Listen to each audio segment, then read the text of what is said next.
예, 오늘은 5월 마지막 주일입니다.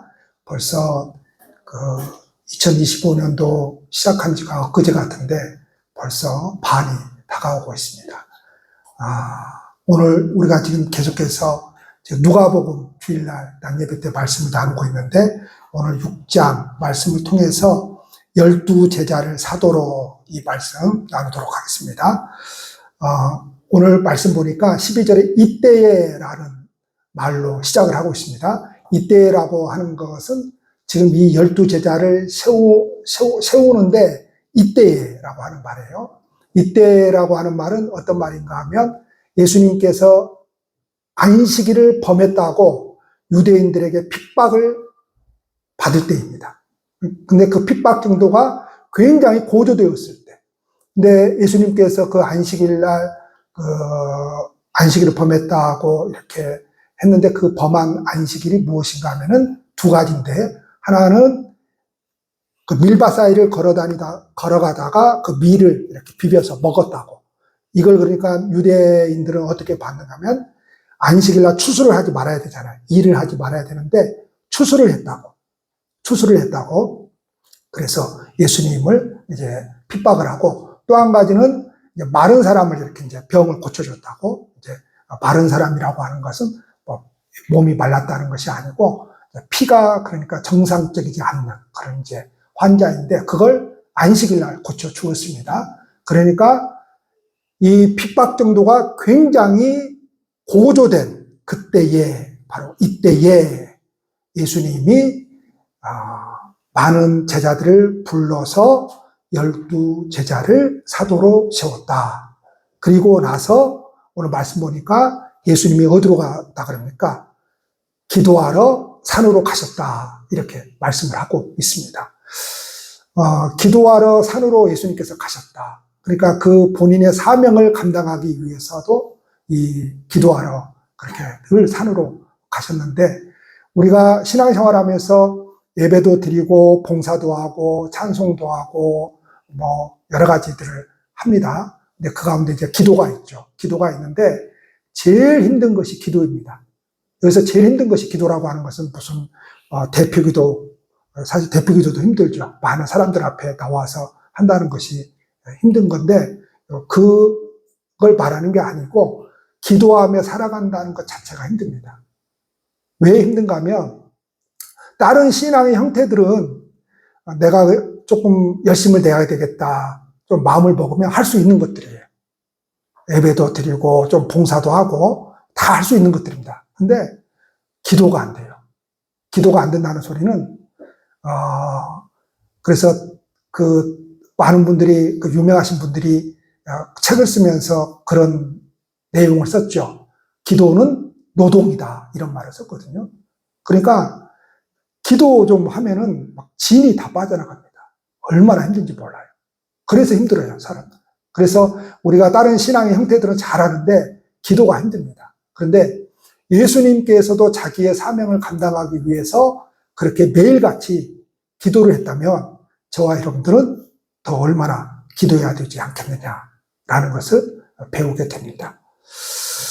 예수님께서 기도하신 후에 그 중에 12를 택하셨다, 이렇게 말씀하셨는데 그 중에서입니다.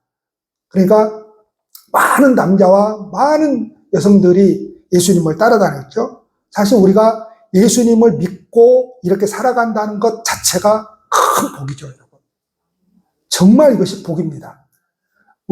제가 그런 생각을 많이 하는데, 우리가 예수님을 믿고 살아가면서 늘, 오늘도 또 대표기도 할 때 늘 나오는 기도 내용이죠. 그것이 무엇인가 하면 지난 한 주간 동안 말씀대로 살아가야 되는데 말씀대로 살아가지 못했습니다. 또 이렇게 저렇게 하나님의 말씀대로 살아가야 되는데 그걸 실천하며 살아가야 되는데 그렇게 살아가지 못했습니다.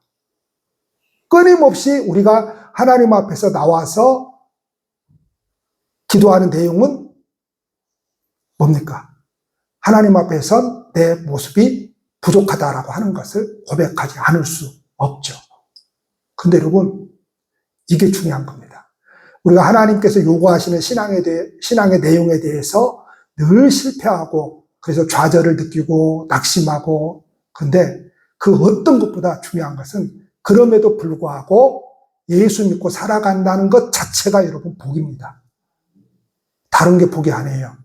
뭐 예수 믿었고 기도했더니 막 하나님께서 내게 막 응답을 해주시는데 막 무슨 막 돈을 왕창 주더라, 사업이 번창해 가더라. 물론 그거 다 복이죠. 근데 정말 큰 복은 뭔가 하면은 예수님을 믿고 살아가는 것 자체가 복입니다. 할렐루야. 그런데 그 중에서도 또 뽑아서 제자로 삼는다는 거예요. 그 중에서도. 다시 말해서 예수님의 제자들은 12명만 있는 게 아니에요. 성경에 보니까 70명의 제자들이 따로 있었고, 그리고 예수님께서 부활 승천하시고 나서 초대교회 때 마가의 다락방에서 기도하신 몇 명의 제자들이 있었습니까? 120명의 제자들이 있었습니다. 오늘 말씀도 그 12명을 선택해서 사도로 세우시는데 제자들을 불러서 그 가운데서 12명을 세우는 그런 내용을 우리가 보게 됩니다. 우리가 예수님을 따르게 되고 예수님께 쓰임을 받는다는 것 자체가 큰 은혜이고 축복이죠. 그래서 예수님의 제자가 선택된 자들이, 사도로 선택된 자들이 12명이죠. 그래서 우리는 그 사람들을 12사도라고 그러고, 그 사람들이 돌아가실 때까지 활동했던 시대를 어떤 시대라고 그러는가 하면 사도시대 그럽니다. 사도시대. 그리고 그 사도들의 제자들이 있어요. 그 사도들의 제자들이 있는데 그 제자들이 누군가 하면 이레네우스, 폴리가 이런 사람들입니다. 굉장히 초대교회 때 유명하신 그런 제자들이거든요. 그 사도들의 제자들을 속사도 시대 그럽니다. 속사도 시대. 그러면 그 속사도들의 또 제자들이 있죠. 그 시대를 교부 시대 그럽니다. 교부 시대.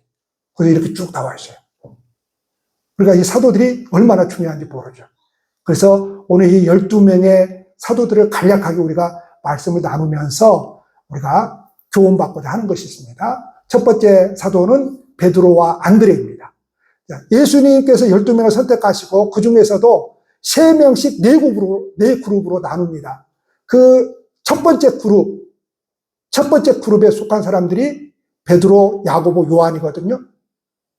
그러니까 베드로가 첫 번째 그룹에 속합니다. 그래서 베드로를 수제자 이렇게 부릅니다. 수제자. 그 제자 가운데 수제자다 이 말이죠. 근데 베드로가 왜 수제자로 그렇게 불리는가 하면은 그 제자들 가운데 유독 베드로만 결혼을 했어요. 기혼자예요. 베드로만 기혼자이고, 그리고 베드로만 좀 우리가 아시는 분들은 베드로가 굉장히 성격이 조금 괄괄해요. 그래서 다른 사람들은 조금 미적거리면서 말을 잘 못하는데 베드로는 그냥 성격이 그냥 괄괄한 나머지 그냥 말을 해버립니다. 그냥 예수님 앞에 나와서도 그냥 하고 싶은 말 해버리고 다른 제자들이 하지 못한 말 그냥 대표로 해서 그냥 해버립니다. 근데 참 희한하죠. 하나님께서는 사람을 쓰시는데 그 사람이 가지고 있는 그 성향대로 쓰십니다. 여러분, 우리가 그 신앙생활 하다 보면 이제 은사 경험을 하잖아요. 근데 은사 경험을 하는데 그 은사라고 하는 것도 그 사람의 성향에 맞춰서 하나님께서 역사하십니다.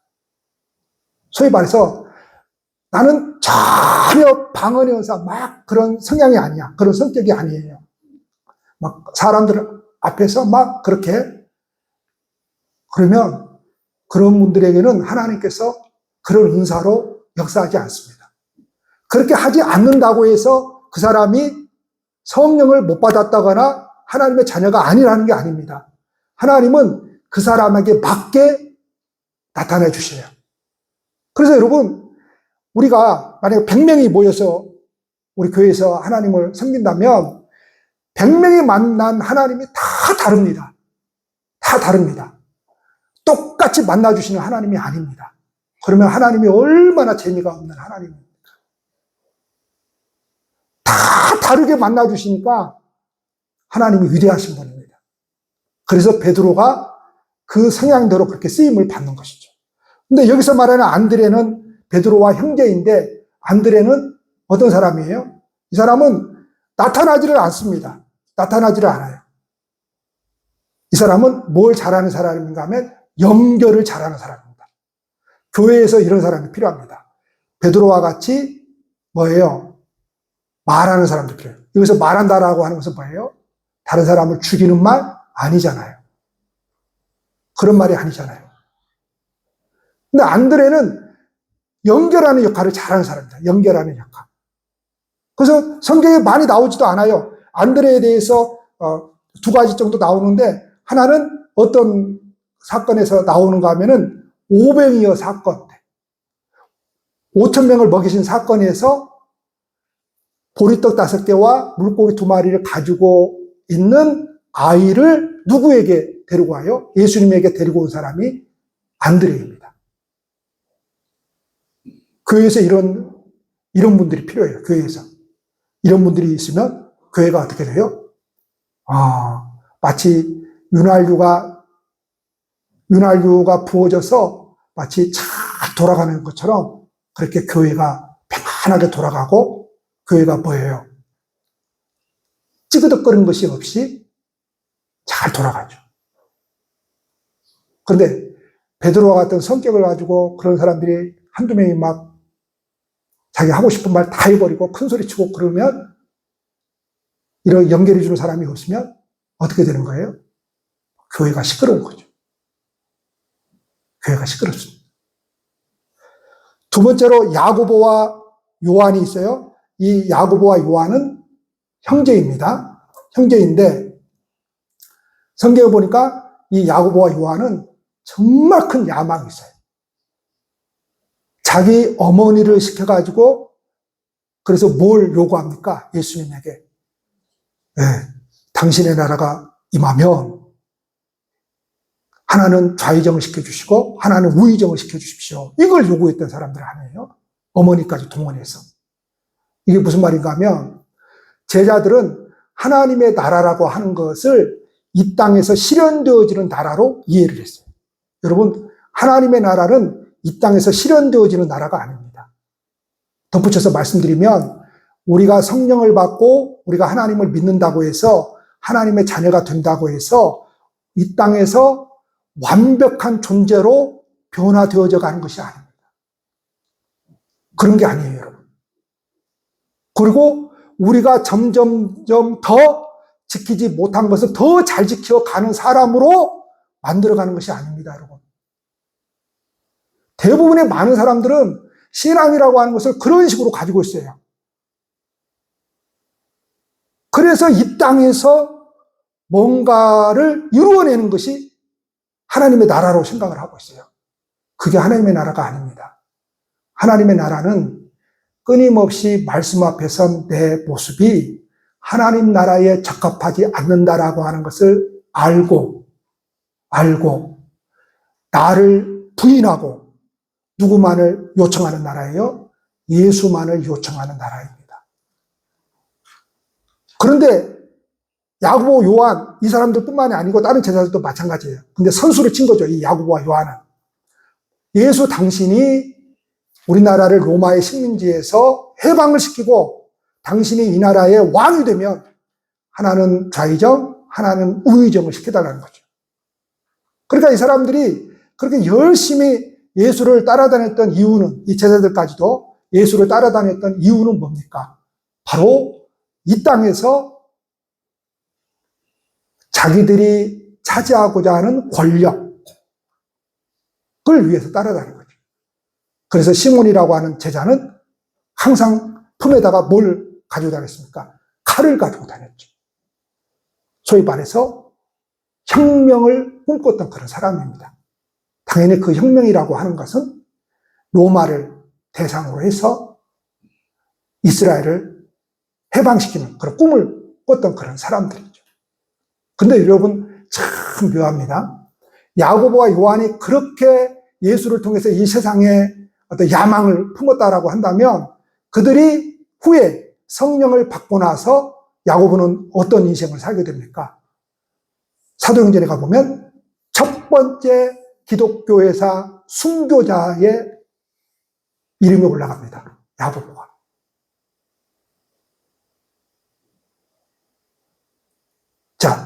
이 사람은 죽어서 순교자가 됐지만, 야고보는.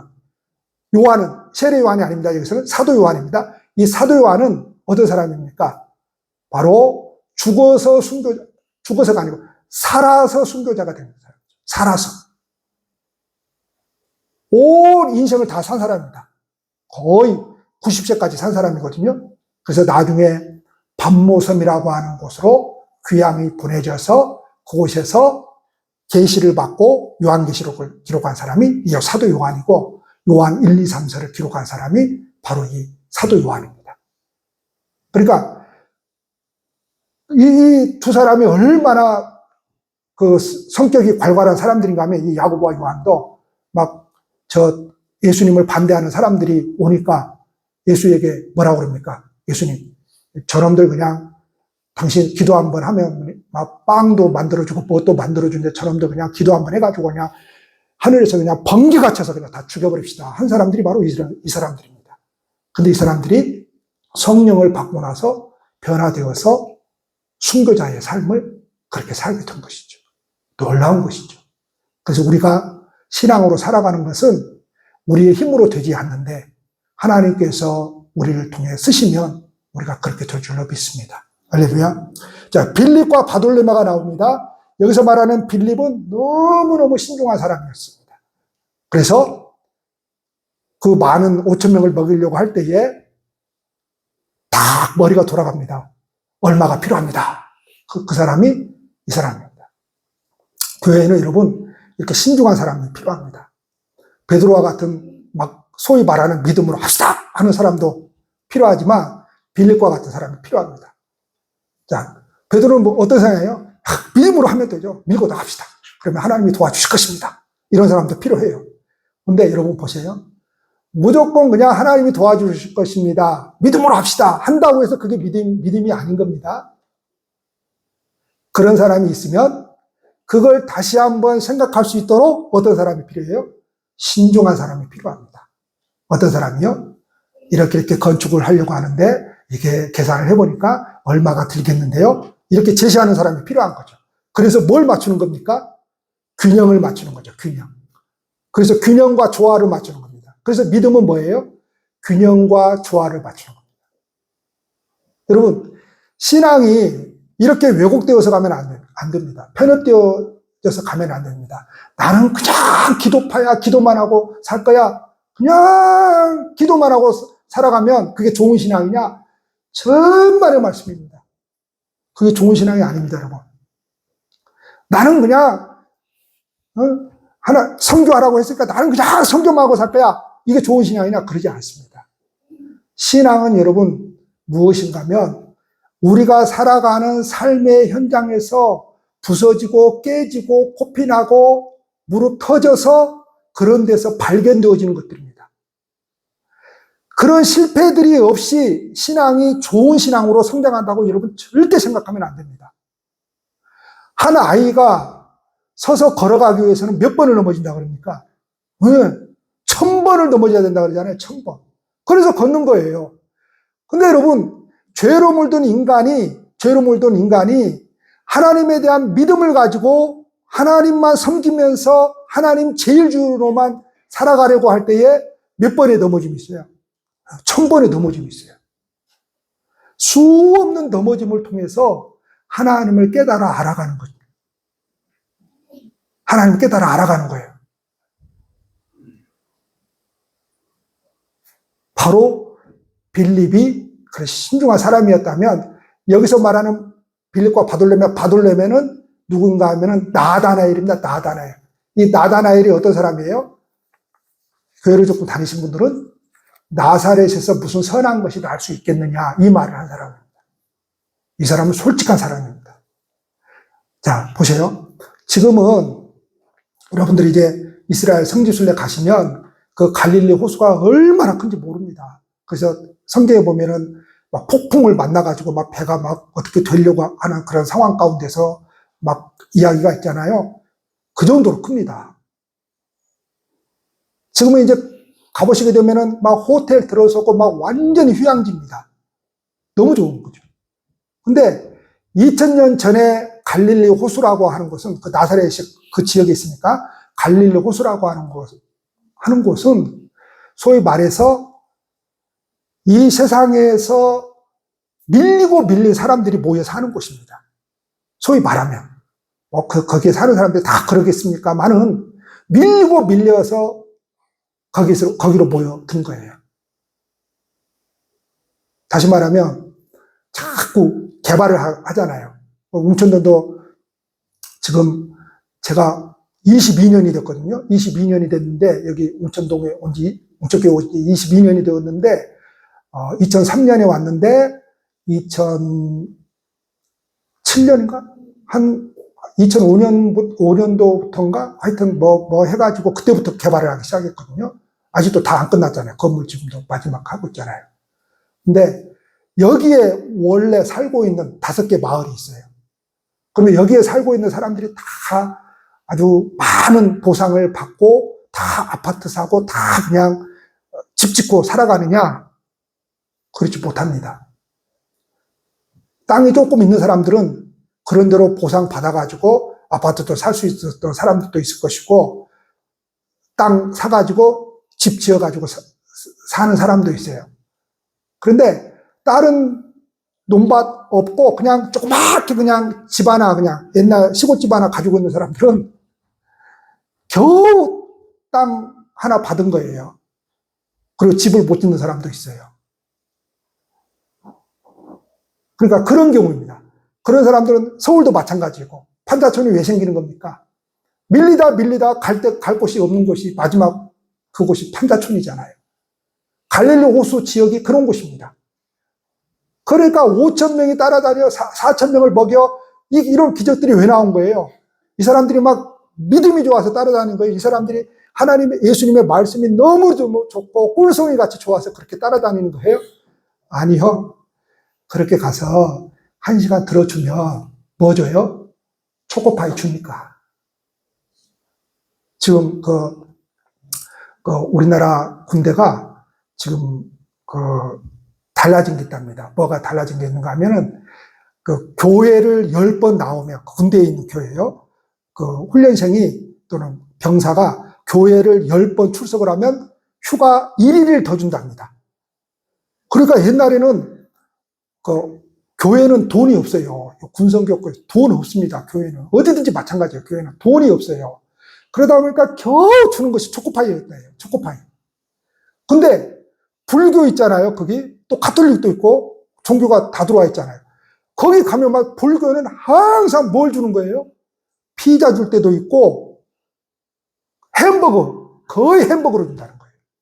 그러니까 사람들이 교회 다니는 사람들도 불교로 가버리는데 그 햄버거 얻어먹으려고. 근데 지금은 그게 바뀌어져 가지고 10번 출석하면 휴가 1일을 더 준다니까 이 군인들한테 그게 최고잖아요. 그래서 막 교회로 엄청 온답니다. 교회로. 그렇게 많이 온대요. 근데 여러분 보세요. 그러면 이 사람들이 사회에 나와가지고 교회를 나오느냐? 물론 나오는 사람도 있겠죠. 근데 그게 안 된다니까요. 얻어먹으려고 한 거예요? 네, 햄버거 얻어먹으려고 가고, 초코파이 얻어먹으려고 하고, 휴가 더 얻으려고 가는 거죠. 물론 그 가운데서는, 또 예수를 믿고, 그렇게 개종한 사람들도 있겠죠. 그런데 대부분은 그렇게 얻어먹으려고, 그리고 5,000명, 4,000명이 그렇게 예수님을 따라다닌 거예요. 그런 나사렛에서 무슨 선한 것이 날 수 있는, 그런 나사렛에서 무슨 갈릴리 호수 우리 주변에서 무슨 우리를 구원하고 이스라엘을 회복시키고 그들은 회복이라고 하는 것을 해방으로 알겠지만 예수님의 말씀은 다른 것이지만 무슨 우리를 구원할 그런 메시아가 나사렛에서 날 수 있겠느냐 이 말을 한 사람이 바로 이 나다나엘입니다. 이 사람 아주 솔직한 사람이죠. 자, 마태는 본명이 레위인데 이 사람은 세리였어요. 세금 걷어내는. 근데 그때 당시에 세금쟁이는 매국노입니다. 소위 말해서. 로마의 앞잡이가 되어서 유대인들한테 세금을 걷어내는데 10만 원만 걷어낼 것을 막 20만 원 걷어가지고 자기 10만 원 갖고 10만 원 로마에 바치고. 그러니까 유대인들이 아주 삶에 직접적으로 영향을 주는 거잖아요. 그래서 매국노라고 제일 욕을 많이 얻어먹은 사람이 셀입니다. 이 사람하고 친구로 지내면 다른 사람들이 어떻게 하겠어요? 다 손가락질하고 욕을 합니다. 저 매국노하고 저렇게 지낸다고. 근데 예수님은 그런 사람을 제자로 사용하십니다. 여러분 생각해 보십시오. 예수님이 저와 여러분들을 뽑을 때에는 저와 여러분들이 누구보다도 하나님의 말씀을 잘 지키고 잘 살 것이라고 생각되기 때문에 뽑는 게 아닙니다, 여러분. 저놈을 뽑을 때는 저놈이 아주 내 마음에 쏙 들게 일을 잘할 것이라고 해서 뽑는 게 아닙니다. 그게 신비입니다. 그게 신비. 어떻게 이 성질 더러운 이놈을 뽑았는지, 어떻게 사고 바치는 이놈을 뽑았는지, 어떻게 뭐예요? 늘 하나님에게 죄스러운 모습만 가지고 있는 이놈을 뽑은지, 이 자체가 신비입니다. 이 자체가. 그래서 기독교를 무슨 종교라고 하는가 하면 또 다른 말로 신비의 종교 이렇게 부릅니다. 신비의 종교. 모든 것이 신비예요. 신비. 모든 것이 신비예요. 그 가운데서 뭐예요? 우리 자신을 볼 때에 나 같은 사람이 하나님 믿고 산다는 게 신비죠. 아멘입니까? 네. 이 자체가 신비죠. 자, 알페오의 아들 야고보와 셀롯이라고 하는 시몬이 있어요. 자, 근데 이 두 사람은 성경의 제자로 뽑혔다라고 하는 이름만 나오고 삶은 나오지 않습니다. 아무런 기록이 없어요. 그만큼 기록할 게 없었겠죠. 그런데 여러분, 우리가 하나님의 자녀로 선택받아서 뽑혀가지고 아무런 일을 하지 않아도 됩니다. 아무런 여러분 업적 남기지 않아도 돼요. 우리는 자꾸만 압박을 느껴요. 어떤 압박을 느끼죠?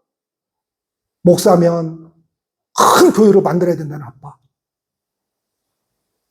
그래도 몇 년을 신앙생활 했으면 뭐는 해야지, 이런 압박.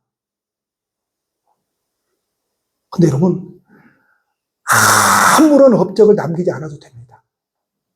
아무런 업적을 남기지 않아도 돼요.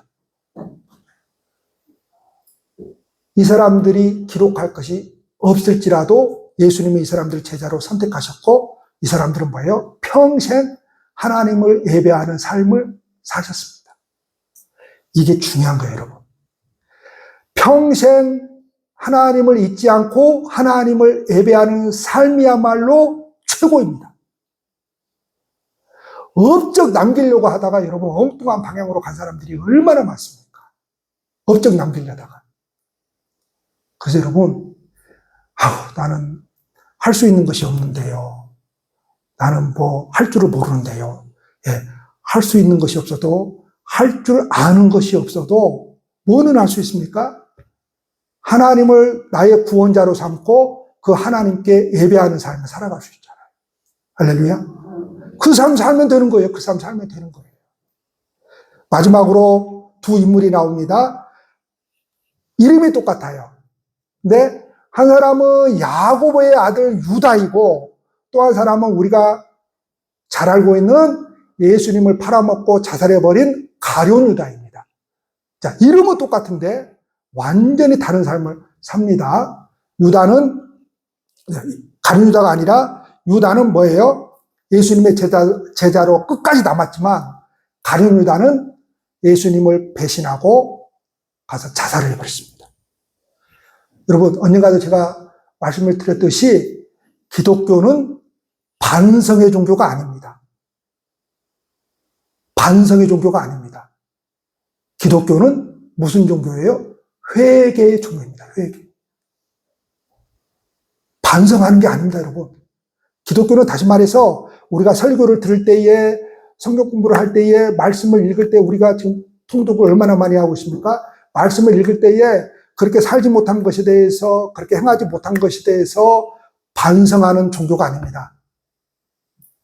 자, 사람이 반성을 하잖아요. 이 반성이라고 하는 것은 자기가 잘못한 것을 내가 책임지겠다라고 하는 거거든요. 이거 하나님 앞에서 교만입니다, 여러분. 그러니까 가룟유다는 내가 잘못한 것에 대해서 내가 책임을 지겠다는 거예요. 그래서 가서 자살을 해버린 거예요. 이건 신앙이 아닌 거예요. 근데 세상 사람들은, 다시 말해서 하나님이 없는 사람들은 가룟유다의 행동을 높이 평가합니다. 왜 높이 평가하죠? 세상의 가치관은 그렇게 되어 있기 때문에. 뭐예요? 네가 책임을 져야지. 이렇게 나오거든요. 여러분, 책임을 지는 것은 여러분 믿음이 아니에요. 책임을 진다라고 하는 것은, 나의 잘못에 대해서 책임을 진다라고 하는 것은 신앙이 아닙니다. 우리는 여러분 책임질 수 없어요.